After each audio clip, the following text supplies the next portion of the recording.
Good evening, ladies and gentlemen. WTU, I hope you're keeping well and in fine spirits. This is the second attempt at having just a live chat with WTU members, anyone that wants to come and have a chat really. I'm going to try and be able to do it so I can view on my laptop, so if you have any questions I can see them in the comments. And I'm hoping that this evening Paul Noble is going to join me to have a chat.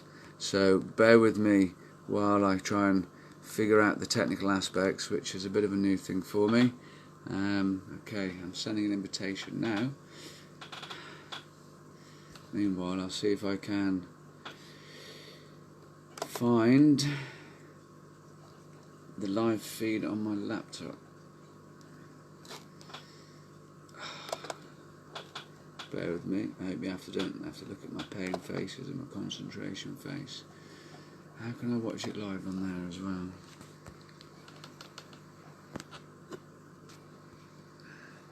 Okay. Hey Fraser, could do with you sat here, mate, reading out the comments for me, because I don't think I can watch it on my laptop. I don't seem to, for some reason, be able to find the live feed on my own laptop. Maybe because it's how I'm doing it. So it's going to be a struggle. I was hoping to read out comments. So Caroline, would you message me comments in private messenger? And then if anyone wants a question, I don't know, it's just an idea. I am just waiting for Paul Noble to come on. I'm pressing add, and I'm pressing add. Come on, let's have this modern work. It says adding. Right, so I won't be able to see who's joining us at the minute because my camera on my phone doesn't show it. And now have Paul. Excellent, thank you for joining me, Paul. Right. Hey, that all worked well, straightforward, no problems whatsoever there. Good evening, how you doing? I'm surviving as everyone else is. That's a good answer, that is. Yeah, it's all we can do, isn't it, really? Survive the best we can. Yeah. Well, thanks for joining me. There's a few others just tuning in. Thank you for everyone else that's just tuning in to sit and watch with us this evening. Wow, 4 minutes early. I've always been early my whole life. I think I was premature when I was born, funnily enough. I'm going to wait until 9 if that's all right with you, Paul, because that's fine. Early, I don't think we should start early.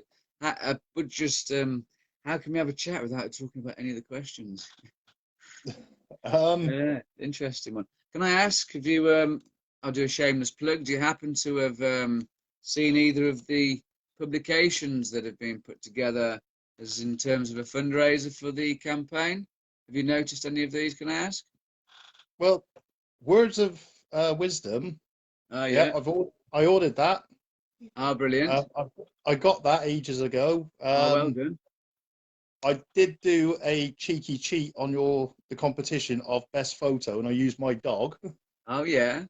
Because he's here. Oh, go on. Let's see the dog.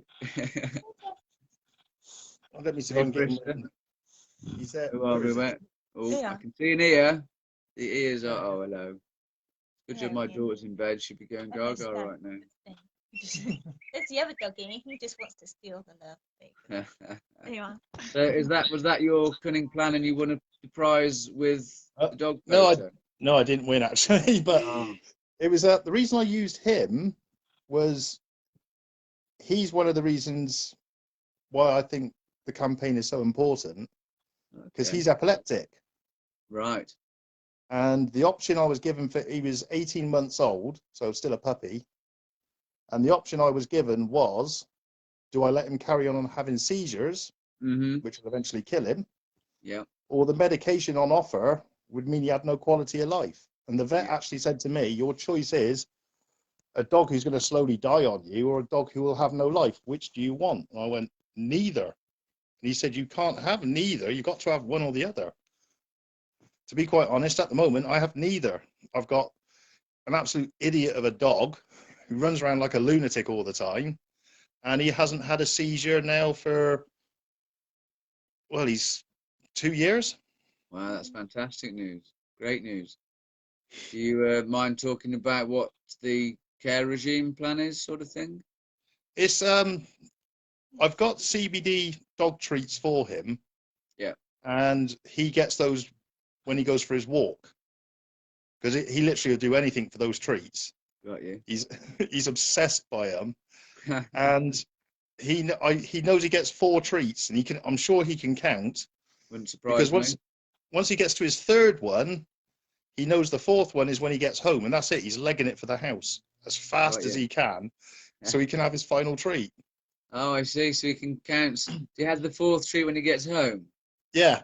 So So he after, detects when he's had 3 and then knows yeah, when to beat it to get home for the 4th. yeah, that's it. Because I've had to sort of try and sort of step it up a bit with giving him them at different times for, when Yeah, he's done different things. yeah, But I've taken him back to the vets over the period of time with his epilepsy, yeah. and the vet's like, any seizures? And I'm like, no. And he says, so what are you doing? I say, you know what I'm doing. And he said, yeah, but I can't admit that I know what you're doing.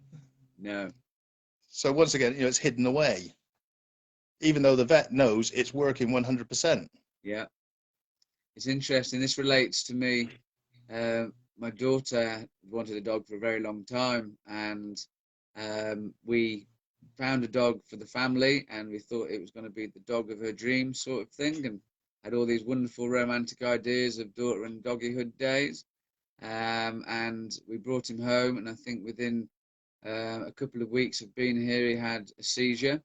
And at first, believe it or not, human rights, cannabis activist, blah, blah, blah. I'm thinking, oh, what am I going to do? And then I remembered I had some CBD oil downstairs. No, I had full spectrum, actually. It was like whole plant oil in olive oil. So it was literally roots to bud, all in oil. And I just put 2 drops on my fingertips and rubbed it into his gums. And he came out of his seizure within 10 seconds. And he was Yeah. just sort of led there, very exhausted. And he didn't have them all the time. And I'd say about every 4 to 6 weeks, he seemed to have them, sometimes brought on by stress or heat. He had a lot of emotional baggage from, it turned out, the home he came from. And the second time I tried it with just the CBD on its own, and it didn't actually, for this particular dog, it didn't do anything. On the 3rd time, I did again 2 drops of my full spectrum that I use for myself, brought him out of it in seconds. And in the end, I had to go through that thing of, I can't afford vets. I'm not supposed to be giving him my oil, but it's working. What do I do? And in the end, because of my physical disabilities, I couldn't manage the dog anyway. So I had to, there was a lot of talk because he was also tried to bite and things about having to get him put to sleep. But I managed to get him rehomed, thankfully. But Yeah. what you're describing there takes me straight back to what I was experiencing about 18 months ago.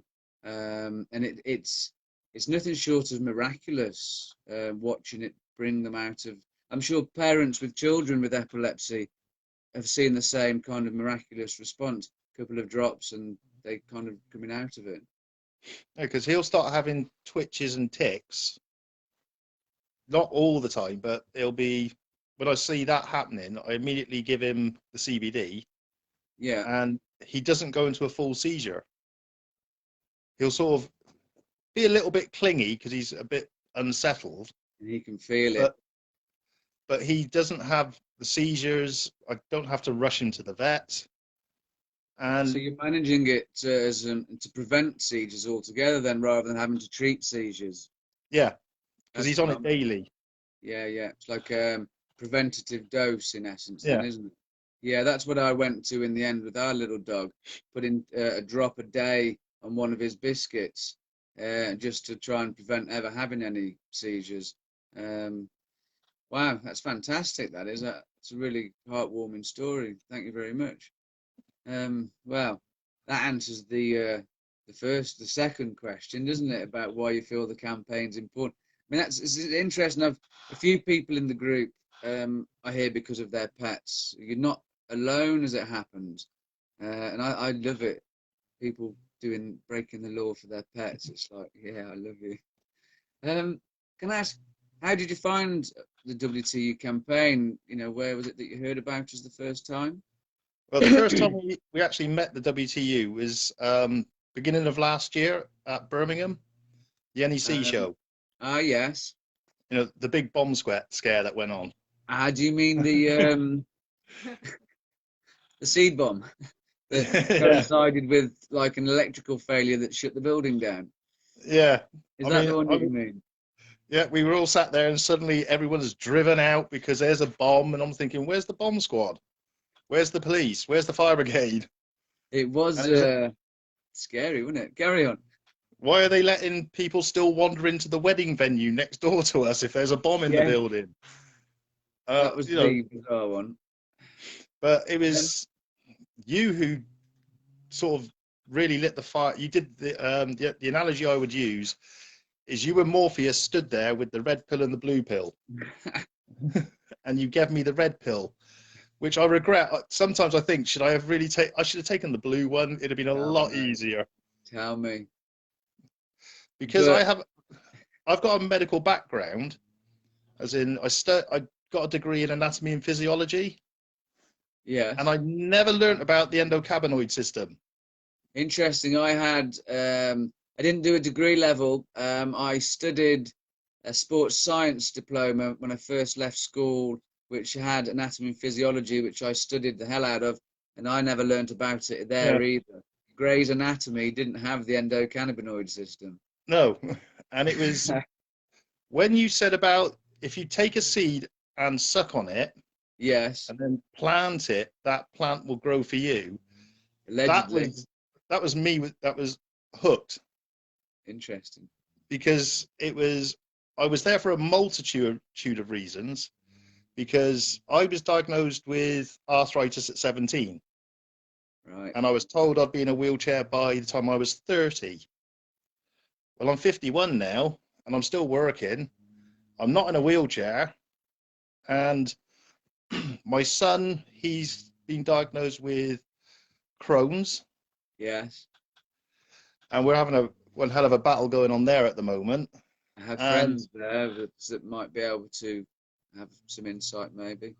yeah, it was I've had some very positive feedback and information from the WTU Oh, good. because when it first came out, I immediately put up what can I do, help. Got myself in trouble with the hospital over a couple of things, arguing with them because Yeah. especially with his pain management, because they were giving him Oromorph, Yes. and at the time he was 16 years old. Wow. Now, the first time he took it, we were in Pizza Hut. It was family birthday, and his cramps was getting really bad. They gave him Oromorph. His pupils went really, really wide. He looked at me and said, "I don't feel right," and he made a bed on the seat, and he just passed out. And when he came round, he said, "I hate this. I can't. He said, I can't do this again." Now, the reason we were at the NEC is my wife and I, we have our normal jobs, but we also work at festivals.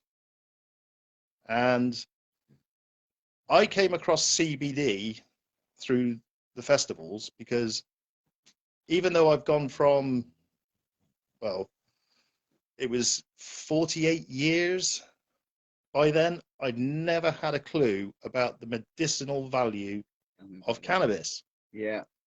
I mean, you said last week in your talk, the government needs to catch up. Well, with the people, not the knowledge. But no, I think we need to catch up with them. I think they're 10 steps ahead of us. They are, yeah. Because they're growing their own weed. Well, if you look at the 1998 Philip Robson report, which they commissioned in 1996, that was the health department at the time. They asked Philip Robson to look at the therapeutic aspects of cannabinoids in the substance misuse papers. He spent 2 years kind of analysing all the data he could get his hands on, and then he returned to the government and said, in short, cannabis is remarkably therapeutic with a long, safe history of usage in humans. Time was needed to develop marketable cannabis-based products, and the government should cease the prosecution of peaceful people seeking to assuage their symptoms with natural herbal cannabis. And the government of the day basically put it on the shelf straight away, and then they set him up as the medical director of GW Pharmaceuticals. So to me, since 1998, every prosecution is fraudulent, basically.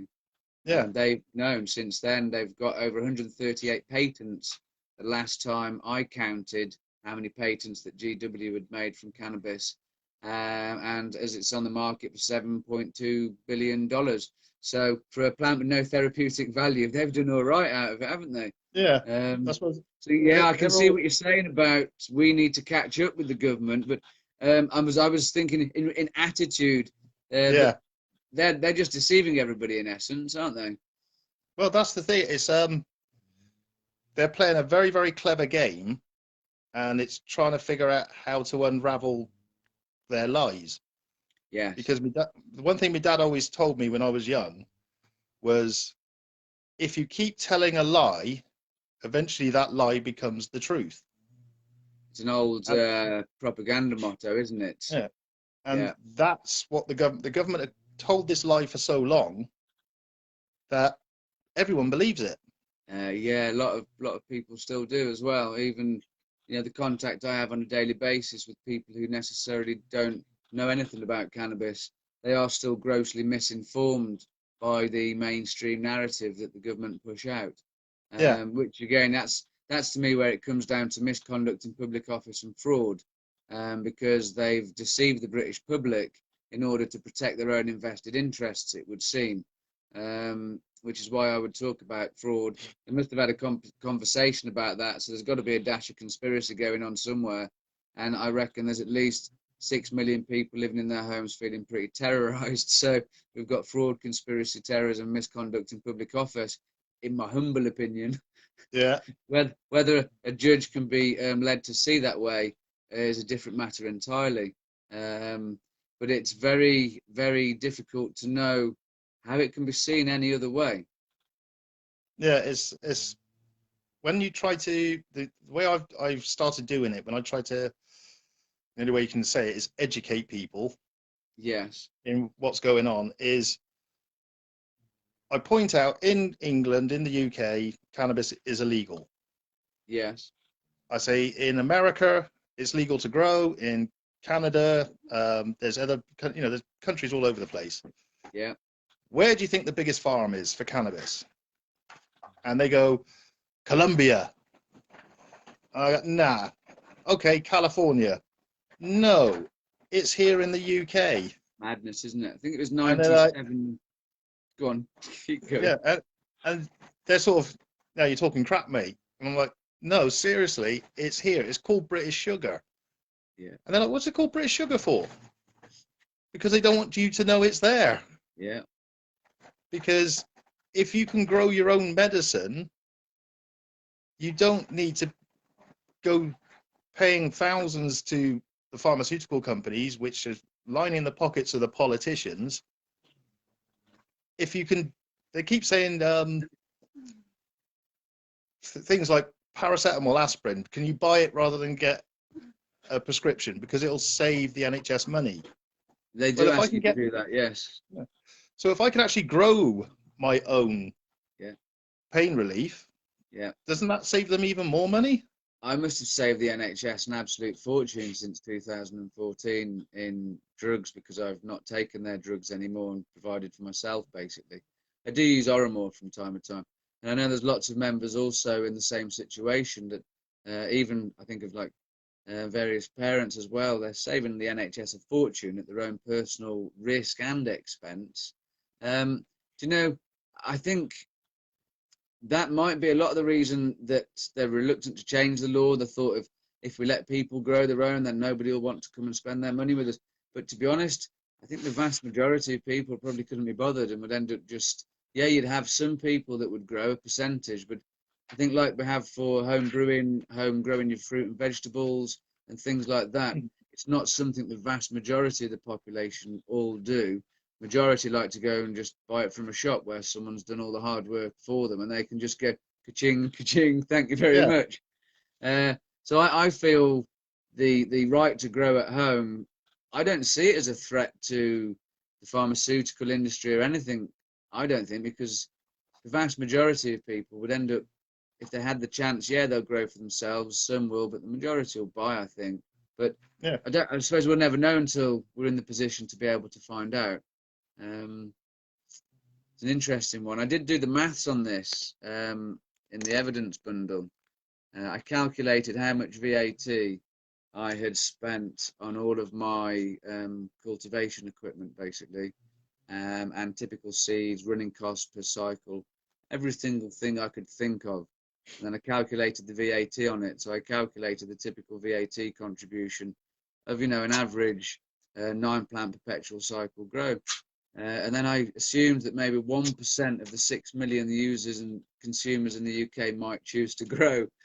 It came out at like £14.5 million in VAT if just 1% of cannabis consumers chose to grow their own in like VAT from sales of equipment, etc. Well, I used to think that was a lot of money till I saw them bouncing around with billions and trillions just to pay off their mates for fake deals. And now I'm thinking, is 14.6 million that much? I'm going to see if anyone's asked a question. Bear with me a second.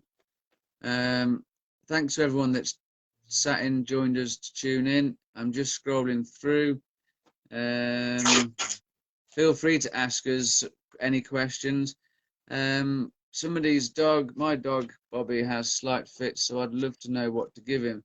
So if you happen to be available, Jez or Austin wouldn't mind chatting with you afterwards, just to see about these little doggy treats. Oh, someone else offering to come on next week. That sounds great. Well, it have to be 2 weeks actually. Bear with me. Oh yeah, well, I think someone's talking about when we're at the Birmingham show. I don't know if anyone who didn't see that, they should look through and look for the NEC seed bomb. I hadn't intended to do that at the NEC, I'd made this little PowerPoint and all that sort of teachery stuff, and I'd intended to do a bit of a talk and then let other members do their talk. And whilst I was doing the PowerPoint, I had a bag of snacking seeds from a local, very affordable shopping centre that begins with an A and ends with an I. And in there, it had like sunflower seeds, pumpkin seeds, golden linseed, and hemp seed. And you'll already know this, of course. Sorry, John. But Paul, as I was preparing this thing and eating, someone had told me about the sucking the seed. There's mixed opinions. If you do the research, some say it works, some say it doesn't. I'd like to actually test the saliva theory. But that inspired me to think, hold on, I've bought this pack of snacking seeds, highly nutritious snacking seeds, from my local affordable supermarket, but I can't just go and stick that seed in the ground to let the plant come itself to harvest the seeds for myself. It's dictated that I'm beholden to some other company that I have to pay for this seed and this nutritious plant.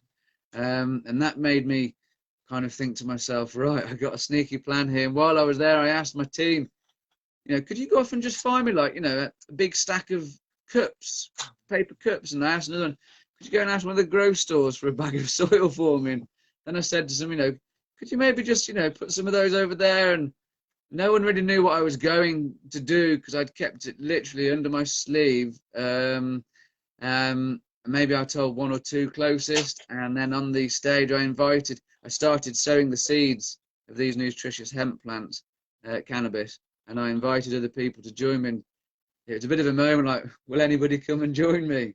But it was amazing because the stage flooded with people. Obviously some I was previously acquainted with, but not all. And that was a truly amazing moment in my life when all those people came on and started getting their seeds and joining me and sowing it in the soil. And then the thing went bang and everyone had to get out. That was quite a momentous day. So there aren't really any major questions that I can see coming here. So I'm going to now ask you, from what you see on the sidelines, I've no idea what it looks like from the sidelines, actually. I know what it's like from on the inside. Do you have any ideas that maybe you would do things differently, what you would be doing maybe if you were in my shoes? Do you have any ideas, suggestions, fundraising, raising awareness, networking, anything at all? If you've ever sat there and thought, bloody hell, why are you doing that? I think I'd do this. What would that be? I've been having to think about this. One of the main things is the social media side. Possibly getting in touch with a lot of the YouTubers who are promoting sort of legalization of cannabis and the use of cannabis. There's a few out there who have large followings, seeing if they'd be interested in sort of an interview or giving a shout out to the group. Or So a bit like if I could try and get Outlaw on here, say, because he's one of these off Instas. I mean, I have to say, yeah, I love that idea. I love the idea of. Sorry, I have to deal with my pain management in the background while you're talking to me.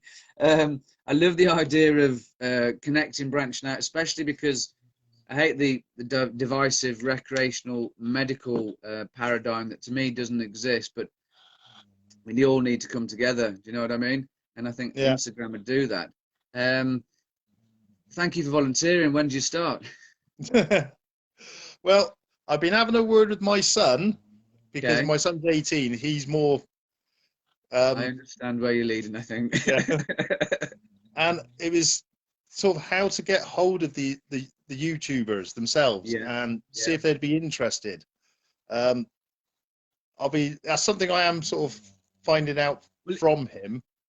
Wonderful. Even if you were able to ask your son to help research such people, like create a short list, if possible, a contact list. But what it is, WTU is on Instagram, for example.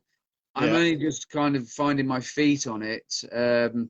In fact, I'm photoing my grow every night on Instagram. So if anybody wants to follow that, we_the_undersigned. And I'm virtually every night when I'm physically able taking a photo and uploading it with a feeble attempt at a poem because it just keeps me entertained. Be the change you want to be, in essence. So he would be able to link them to our page type thing because I haven't even got the time, the knowledge, or the capacity to do that. Whereas if I had someone assisting in that way, all he has to do is like our page and tag us and them, I think. Yeah. I mean, sounds a great idea to me. I'm not that savvy on how Instagram works, but my wife and my son are. So I love a family effort. Dream work makes the team work. I had huge ideas for last year, pre-COVID, and then COVID hit. Yeah. As I said, my wife and I, we work at festivals. We average about 12 festivals a year. Uh-huh. Now, we had rebranded ourselves. My wife does a lot of artwork. She's a trained illustrator, has been for years. Ooh. And we used to sell her artwork. And I had my shop, which is, COVID killed off, that's gone. But sorry to hear that.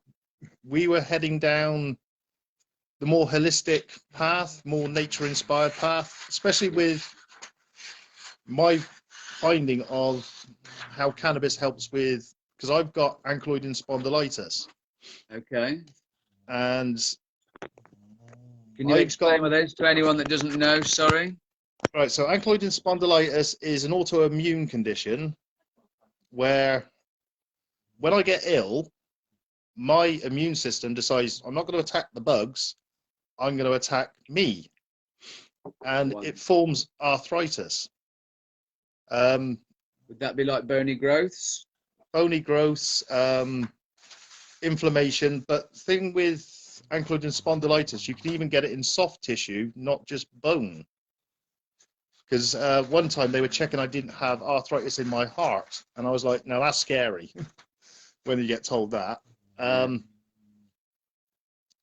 and to know that there was a medication out there, or a plant, or a remedy, which could treat me without the horrific side effects that I've had in the past, I thought, this is a joke. People need to know this. So it was where we had CBD products, I was going to put the pamphlets for the WCU. I was going to get a big flag made up because I've got a great big flagpole that we put by the shop, and I was going to have that flying away. Taught the hind legs off anyone who would listen. And then COVID shut us down completely. I'm so sorry So, to hear that for you. so my way of doing it is anyone who will listen for a second with me Yeah. tends to, they go, oh God, here he goes on. He's on about weed again, isn't he? Yeah. Absolutely, sir. I've got a banging it. You know what's good for headaches, don't you? Oh, darling, Yeah, here we yeah. go again. I got bad toothache. You know what's good for toothache? Oh, my back's killing. I got such a stiff back. You know what's good, but good for a bad back? And it's gotten to that point where everyone's just like, oh God, here he comes again. Because one of the things, this is me going off on a tangent again, Yeah. because it was, I was talking to my wife about it, and it was, we need to be screaming from the rooftops Mm-hmm. what's going on. Mm-hmm. And I said, but we can't do that now. And I was about to say because of COVID, but it's also the new bill they've brought in to shut everything down. Yes, Because, interesting, because that's not yet active. It's been delayed for 12 months while they read through it line by line and add amendments, yeah. which sounds all very democratic and reasonable, of course. Did you happen to see what happened in Bristol last night? Well, but we know somebody who actually attended during the day, and they put up pictures saying peaceful protest, blah, blah, Yeah. blah, blah. Yeah. Everything was going fine. And then it seemed to sort of escalate as it went on. I know for a fact from past experience, you do get people who genuinely set out to. Well, There's a it's protest going interesting on. you should say that, because I saw the peaceful protest videos, and then I saw the evening like rioters protest, and I'm thinking, what on earth? And then later on, you know, because I'm in a lot of groups, someone shared a video of the agent provocateur, and there was this person dressed as a protester with a bit of a hat on and a mask, so you couldn't see very Yeah. much, and they were stood behind a police van, and they were speaking with a riot officer. And they were stood very close to each other, having a very reasonable conversation. And you could see the officer nodding and accepting what was being said. The other person was pointing, and the officer was nodding. And then next thing, the fella just slopes off. The officer checks where he's gone round the back of the van, watches him going, and then a few moments later follows after him. Meanwhile, the chap with the hat on that was just nodding and chatting and pointing with the officer kicks off on the front line of officers, dressed as a protester. And then next thing you know, you've got the police going mad, smashing into the front lines of protesters. So what went from peaceful, kicked, to violent at what would seem by this video an agent provocateur.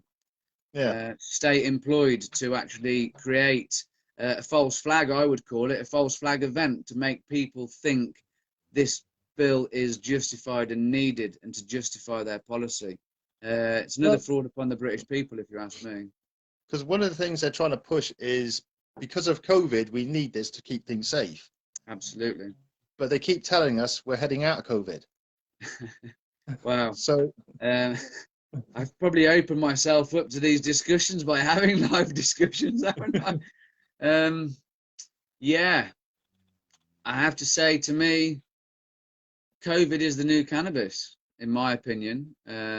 You know, they said cannabis is harmful, therefore we have to take away your human rights and put in all these impositions and all these fines if you infringe any of these impositions. And that's gone on for, well, coming up to the 50th anniversary of it, really. But you look at the current situation, so they exaggerated the risks and they exploited the situation to justify their policy and make $7.2 billion company. And at the same time as all that happening, putting our people in prison under false pretenses. So while they're doing all that, that's cannabis. And now you have COVID. Yeah, people are dying from it. It's heartbreaking. It's the truth. Same as every year people die from influenza, for example. But the government are making out this lethal, deadly disease is lethal and deadly to 100% of the population. So therefore, they've got to take away everybody's rights and liberties and put in all these impositions. And if you break any of them, they're going to fine you. But if you look at the numbers, always look at the maths and the figures, etc. To me, none of the figures add up convincingly for what the media are telling us.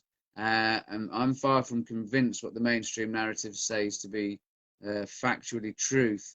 And I feel once again a risk to a percentage of the population that may not be massive, actually, might actually be, once again, a relatively small percentage of the population, has been exaggerated and then capitalized again through cronyism, just the same as it was with cannabis.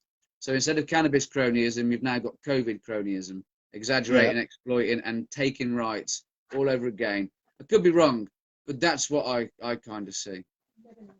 Well, I agree with what you're saying there, which is they're trying to use something that's going on to get people to agree with them putting more and more things in place to quite lock us in, keep us quiet, do as we're told at the end of the day. Because as one of the things that everyone uses for cannabis is they use the Human Rights Act, and they say we have the right for this, we have the right for that, but the government wrote in there, we are the sovereign, so we can actually write a law that contradicts it because of who we are. Even though it's going against your human rights, it doesn't matter because we've done it. And nobody questions that. Because the government's actually meant to work for the people, not interesting. You not say that. Guy Coxwell of Seed Our Future was recently, he writes many letters similar to myself. Interestingly, he had an invitation on the back of one of his, which I found fantastic. And in that meeting with the Home Office, they as much as admitted to him that the government is acting in the interest of business and corporations and not in the interest of the public. It's as much in that statement. So you've just hit the nail on the head, and they've actually confirmed it in a meeting too. Not in the public interest. It's again, like I said, it's protecting their invested interest. You said earlier it's a joke. I would disagree with you. I haven't disagreed with anything so far, but I say it's a crime. It's not a joke, it's a crime. You know, it's an absolute crime and a travesty what is going on and what they're getting away with. So should we have a look for any questions before we go to another one? Yeah. You okay with that? Forgive me.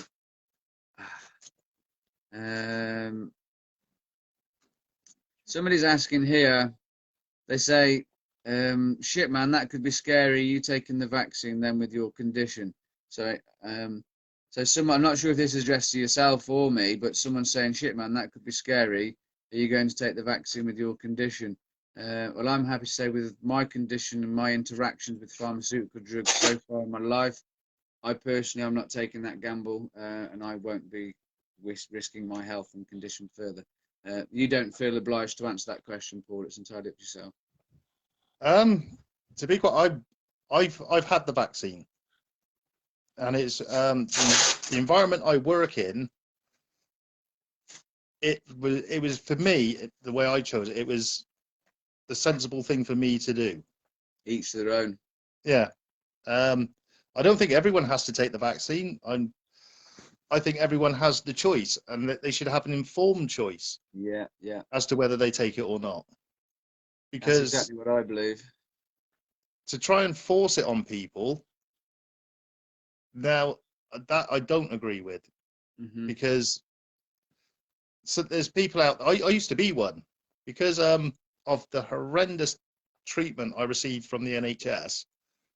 I became very anti-drug, any type of drug whatsoever. This is the extent I went to. Yeah. It was the day my son was born.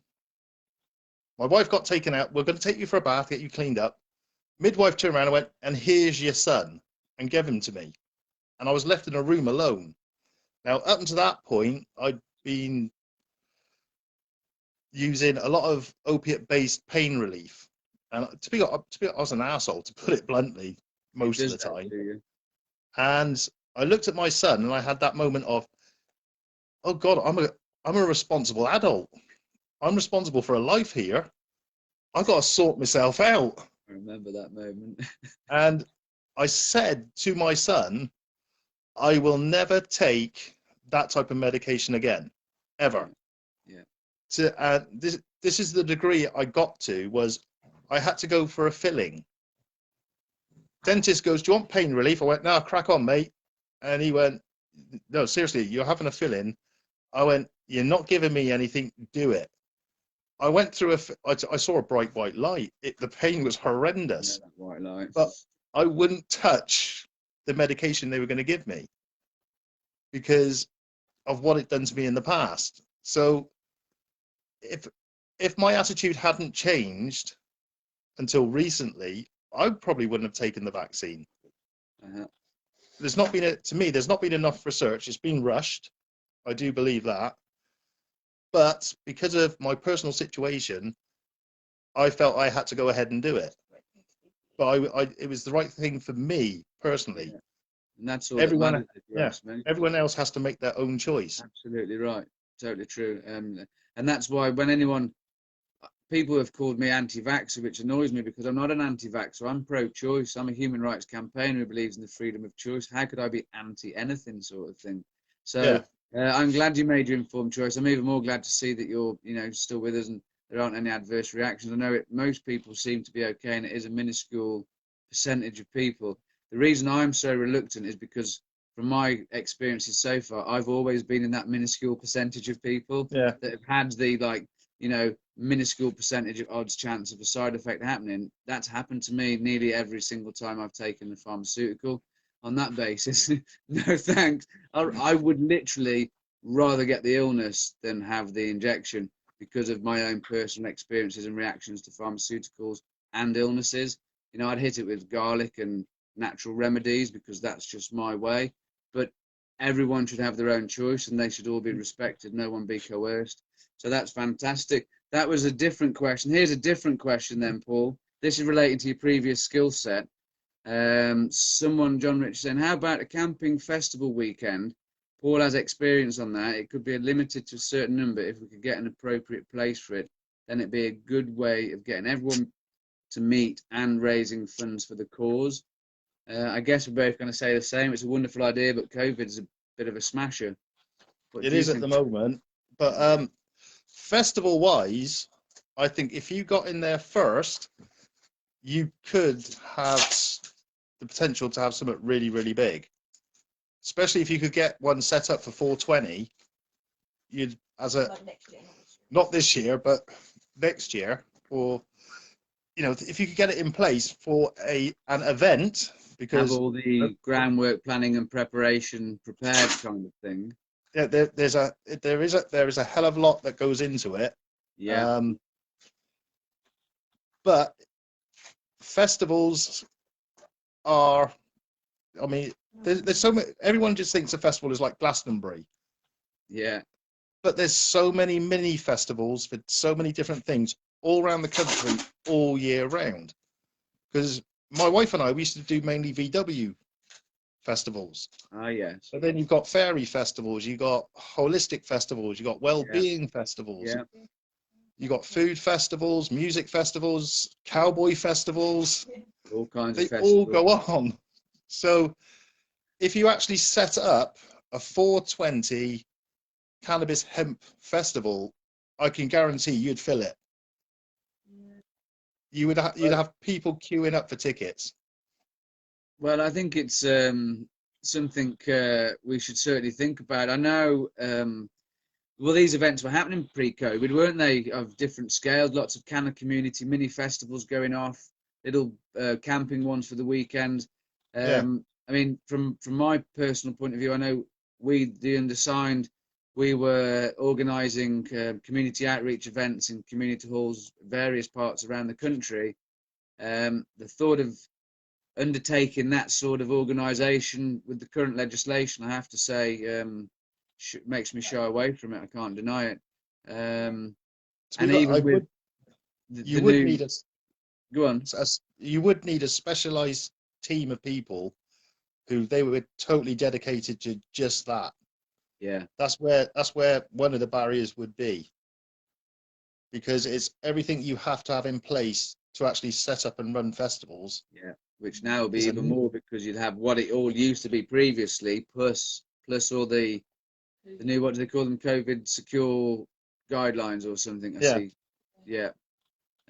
Which in effect shuts down most places. I've heard that places that have got tons of money, like this, apparently there's a really high restaurant in London that they make that much money every night. They just pay the £10,000 bill every night because they make £150,000 a night or something, so they can afford to just pay the bill. I don't know if that's true, but he's very interested to know if it was.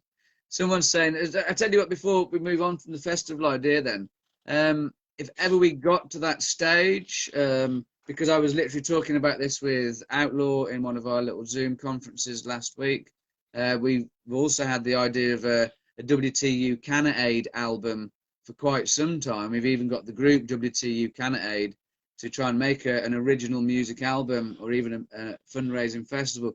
So if ever we did get to that stage again, would you be interested in supporting through that? Oh God, yeah. And I could probably even get you a band lined up because my son plays guitar and he's absolutely awesome. Well, I like the idea of doing exactly that actually, and trying to get lots of up and coming musicians and bands as well to give them opportunity to be heard. We should get planning. As it happens, I've gone from being on daddy duties 24/7 and homeschooling like most of the country, but I've been doing it for a bit longer and extended. But my daughter returns to school tomorrow, so I'm going to have a lot more time. So if you would like to spend the time to lay the foundation and put a plan in place so that when we have the opportunity, we could try and roll forward with it, that would be really useful, constructive use of time if you'd be interested. Yeah, because we've also got contacts who've been in the festival scene for years. They're a wealth of knowledge that we can sort of tap into, because they'll be able to tell you down to the basic things of who's a good caterer to use, who's not a good caterer to use, who's the best for chemical toilets, who's a nightmare, stay away from. Got you. What sort of security you really need, and who's the best people to go for security. I mean, because you have all these little things that people don't realize go on in the background. Yeah. And like I said, we know people who've been doing festivals for 20, 30 plus years that we could actually sort of say to them, give us a list of all the contacts that you know. Traders as well, getting all those people lined up. Because that's what sounds like we have a lot to talk about. Yeah. Because when people come to a festival, they like to have a good time. They like to have their fun with, seeing the bands and have stuff like that. Yeah. But it's the traders as well they come for. They like to have a mooch around. In between doing things. So well, that's it. Someone just hit on something here, Charlie Blackburn, and I have to say, Charlie, this crossed my mind, sort of. Charlie said here, you might not be able to see, sorry, Paul, a can of Carnival, UK's first. And it occurred to me when we lost the right to protest that if we just started having carnivals, is a carnival a protest? And Charlie's there saying a can of Carnival. I'm well up for the idea of a can of Carnival. I know one bagpipe player at least that's happy to go at the front, so I'm sure we could get a full band of people. Obviously, now if you get more than 6 people together, it's a £10,000 fine, isn't it? Well, they tried bringing that in. Let's see, going way back now. I must have been about 19, so you're looking about 1989. Yeah. If you had a group of, I think it was 6 people, and they were deemed to be threatening, you could be dispersed or arrested. It's the loose terminology. This deemed or feel. Because I used to be heavily into motorbikes back then, and we were fighting lots of things they were trying to bring in, and that was one of the ones that we were battling because they were trying to do it to stop bike rallies. Right. So, oh no, there's 6 bikers together. That's scary. No, we can't have that. And it was where we even found out it was a case of they could even coerce somebody. Do you think that group looks aggressive? Oh yes, they do. I see. Right, we can go and get them now, and that was it. I mean, I don't think that ever actually came through because it ended up going to the European Human Rights Court, and there was a big battle going on over that because it was their way of stopping any form of group meeting and just splitting everyone up.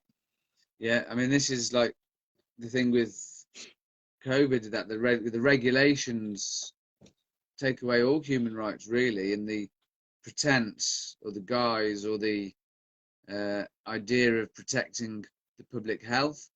So, and that's where you were mentioning the human rights law. There's a caveat of human rights law that they basically are manipulating, that is saying if it was in order to protect public health, then they can abolish people's human rights, basically. Yeah. And that's what I feel we're in a situation of pretty much now. Well, festivals seeming like a very good idea. Someone's saying Leeds Festival, so Basil saying Leeds is on. Stalls are definitely a good idea. I won't go back into the old crisis. Someone was saying here it's important actually for us to remember about how disabled friendly it all have to be. Yeah. Do you mind talking about, cause we've spoken about your dog. Yeah. What about your personal relationship with cannabis and the impact that prohibition has had on your life? So if we go right back, because everyone first comes across cannabis when they're in their teens. Yeah. That's when, as a teenager, somebody goes, "Have you tried this?" Now, this is talking from my own personal experience in the area I live in. Yeah. All we had was squidgy black, if you were lucky, soap bar, Yeah. which was shite, and if you Yeah. were desperate, diesel. Yeah. That was it. Diesel. And we were convinced it was called diesel because it was smuggled in diesel tanks, because that's what it smelt like, that's what it tasted like. Yeah. And 9 times out of 10, it gave you a banging headache. Yeah, I remember it well. It was the last resort. Yeah, You know, that was the one thing, you know, oh God, is that all they got? And so it was one of those things, it wasn't great, it wasn't bad, it was just a blah experience. And then it was a friend of mine, we were working in the garden, and he said, "Oh, I'm going to pop off and get some weed." And I was like, "Yeah, okay." This was about 1989. And he came back and he said, "I got this." And I was like, "What the bloody hell's that?" He said, "It's called bud." I was like, "What the bloody hell's that? What do you do with it?" And he said, "Well, you smoke it." Now, going from your normal sort of rubbish soap bar to what we were given, and we thought, okay, we'll make a pure joint out of it. No backing, no nothing, because he said you smoke it. Yeah. That was a whole new world. Because I then woke up to, I had a friend who said, "You know when you've had good weed, because you throw yourself at the floor and you miss it." So I didn't know what he meant up until the time I tried. It was he said, if I look back, remember back, it was, my friend said, "It's called skunk." That's all we knew. So that was my first proper experience. And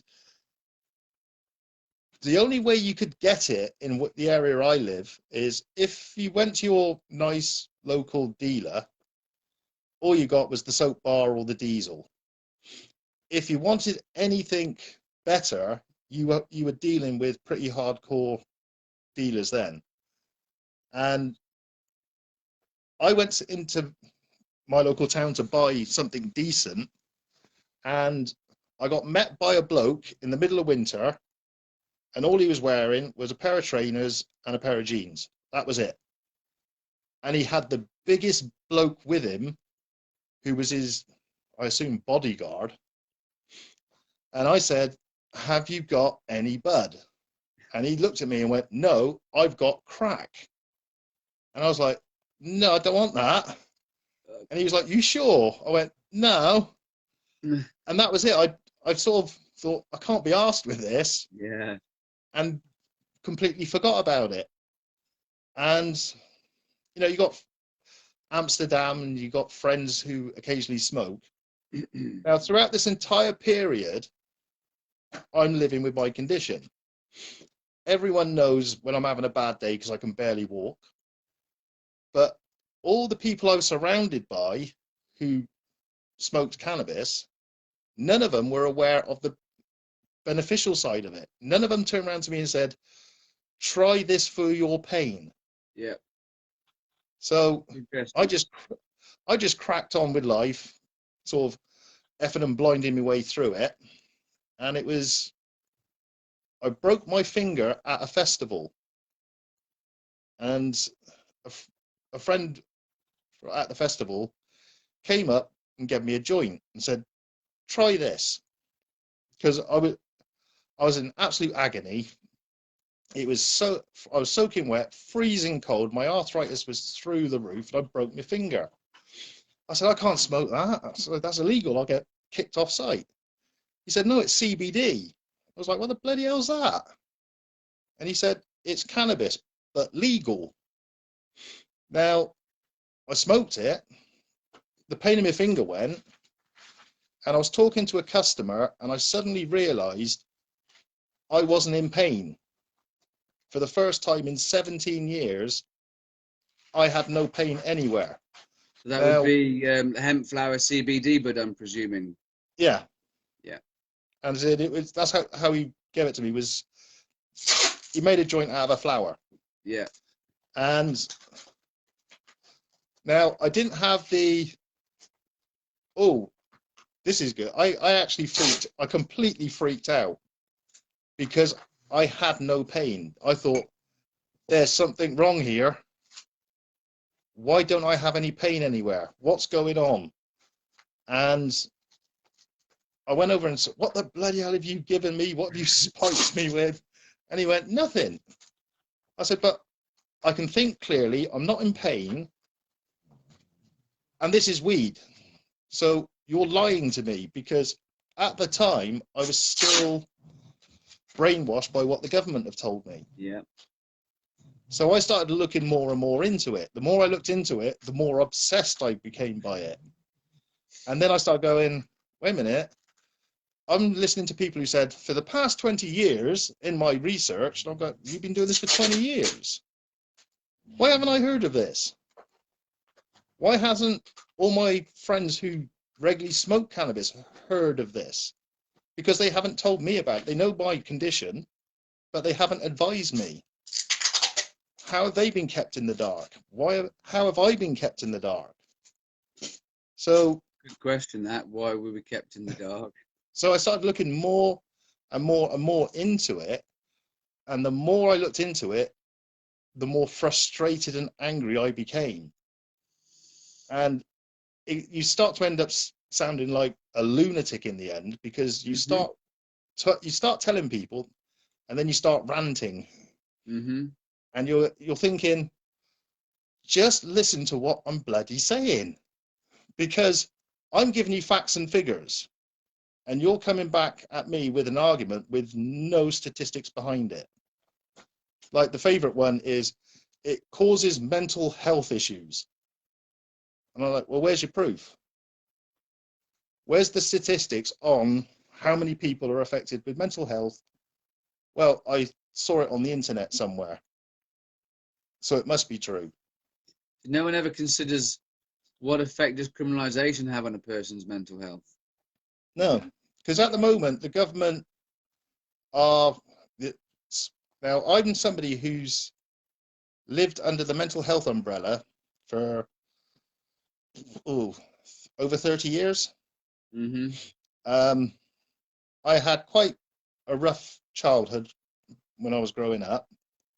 And then they say it takes 3 major incidents in a short period of time can cause anxiety and depression, which is the main bubble they put everything under. Yeah. I was involved in a serious motorcycle crash, nearly died. My nan died, and my mum got diagnosed with cancer. And I started to develop, back then it had a much cooler name. I was multiphobic with suicidal tendencies. Goodness. That means scared of lots of things and wanted to kill yourself, does that mean? Yeah. Right, wow. Now they just put it down as anxiety and depression. Interesting. Because that's the way they bubble it. Yeah, yeah. I'm glad you pulled through, by the way. Well, it's been a bumpy ride, Yeah. to say the least. But it was, they say cannabis causes mental health issues. Mm-hmm. The worst I've ever been in my life with my mental health was on pharmaceutical medication. Yeah. best my mental health has ever been in my life is when I started to use cannabis daily. Yeah. So where's the proof? Where's the proof? Well, that's That what people need to start asking the judges, isn't it? Where's the evidence, Your Honour? well, this is the other flip side of it. They keep coming out saying, I have this evidence that cannabis is bad. I have evidence that cannabis destroys communities.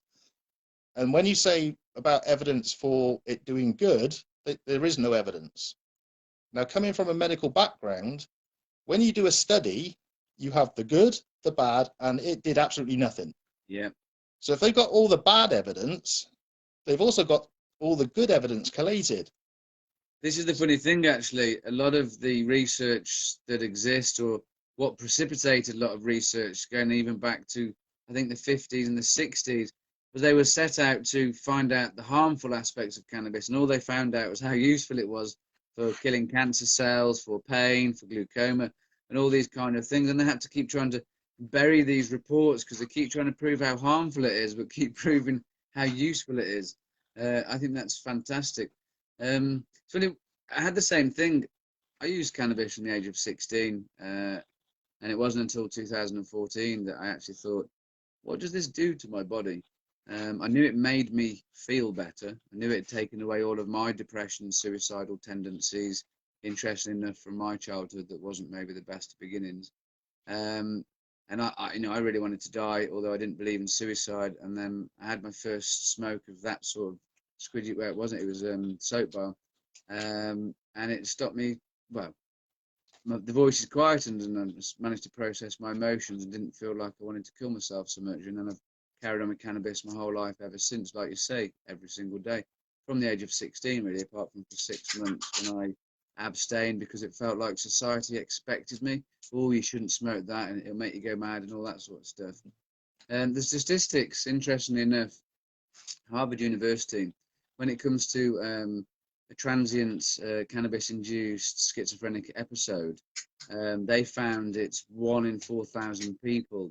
So to flip that, that means that 3,999 lives must be destroyed by prosecution in order to protect one person from a potential transient schizophrenic episode induced by cannabis.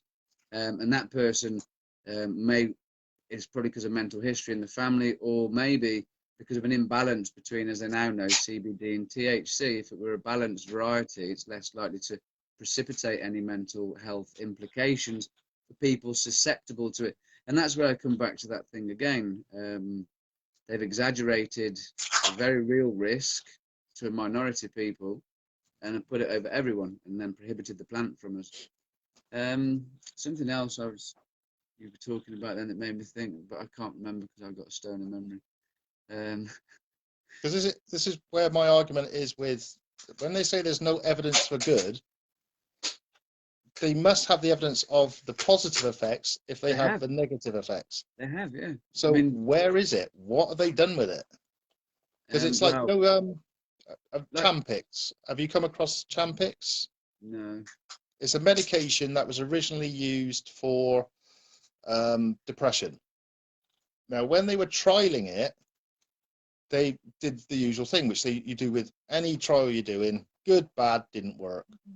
You know, and you got the group A, they're the ones with the real stuff, and then you got the group B, they're just given a placebo. At the end of the trial, it was, what do you think of this medication? It's all right. It's not that great. It's not that bad. But what we did notice, because they've read all the data, everyone quit smoking who smoked. And now if you go to the doctors and say, I want to quit smoking, one of the things they offer you is Champix. Got you. So if you're doing a trial study on anything, you have everything recorded. I see what you're saying. Through the process of the study, all aspects must be recorded. Yeah, so that paperwork, that study is there somewhere. Yeah. They're just hiding it. Hiding it on a shelf like that 1998 Robson report. They put it literally, an MP, it's on the WTU website research page called Shelving the Truth. An MP asked, Lord Hill, I think, asked in Parliament, when are we going to share the findings of Philip Robson's report, and that cannabis helped with AIDS and